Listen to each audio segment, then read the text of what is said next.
hold another press conference today because of the events unfolding after the committee session of last Monday, when our colleague, who I hope will still be able to join us this morning, asked Pfizer a question, and the answer was really what made the news.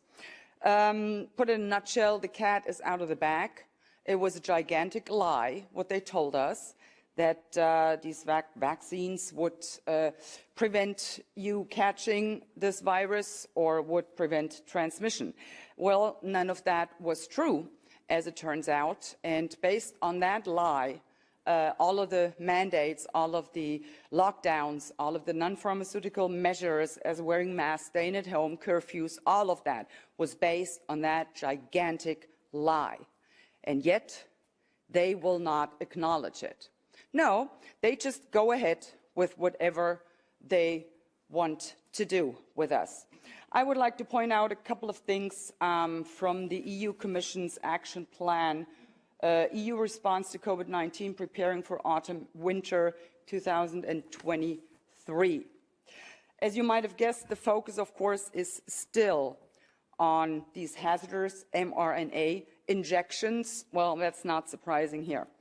They would like to implement and coordinate effective communication initiatives and strategies to promote uptake of additional injections and complete the primary series of those who have not even begun yet, the unvaccinated. So once again, a particular group of a population is being targeted, and that's what they're trying to do. They would like to increase vaccine confidence by debunking mis- and disinformation. Well, who is spreading the mis- and the disinformation? It is EU Commission, it is the pharmaceutical companies, it is governments, especially in the Western democracies. They are the ones spreading the mis- and the disinformation. They are the ones telling people lies. For what? So that pharmaceutical companies make profits and profits and profits. And the risks, well, guess what? You, the taxpayers, you will be left with the risks. And then, of course, they want to target, and they specifically say that, target hard-to-reach population groups. Well, I guess in that instance, they are actually talking about me. Yes, I am a hard-to-target, a hard-to-reach a population group, because I saw through their lies from the get-go. I'm still unvaccinated, and I will remain unvaccinated. I will not inject a poisonous substance into my body, point blank. So go ahead and try to target me. Good luck with that.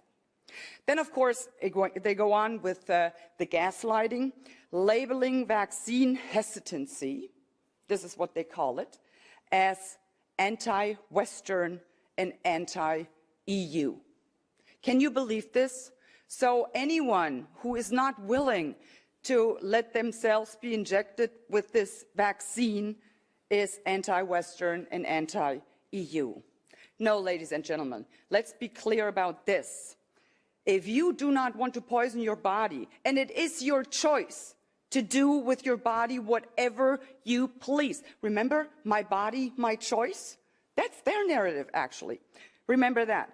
So, if you do not want to take that vaccine, that has nothing to do with being anti-Western or anti-EU. It is pro-people. That's what it is. And it is anti-globalist elites. That's what it is. And in this action plan, they refer several times to not only COVID-19, but now they slip in influenza.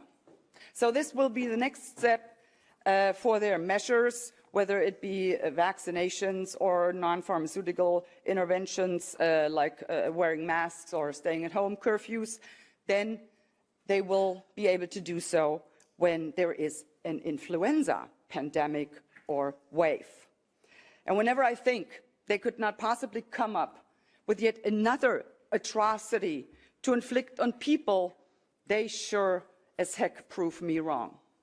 The EU Commission proposes now the prioritized administration of the update injection for the vulnerable groups, and then they list who these vulnerable groups are. And they start by saying people aged 60 years and older, individuals with underlying conditions. No problem there. But then they list another group. And you really need to brace yourselves for that one. The vulnerable group among those who should be given priority to take this update vaccine are pregnant women. I have never heard anything more despicable than that, because the point is this: they do not know what this vaccine does to the unborn child. They simply have no clue. And yet, now they're pushing it on pregnant people. And keep in mind, there has been a drop in birth rate. We don't know why that happened. You would expect the opposite of that. I mean, people were locked down. Remember what happened when they had a blackout in New York in the 70s? 9 months later, they were like babies left and right. But not this time. People were locked up for months in their homes. Nothing. Drop in birth rate, interesting question. And these are the questions that we should be asking. So just to give you an update on that, they will continue to try, they will continue to push whatever their end goal is. They are trying to. And yeah, I would just like to thank you for supporting us and for letting us know that we indeed are advocating and fighting for what you, the people, want. These globalists and their puppets are but a few people with no regard for you, for the people.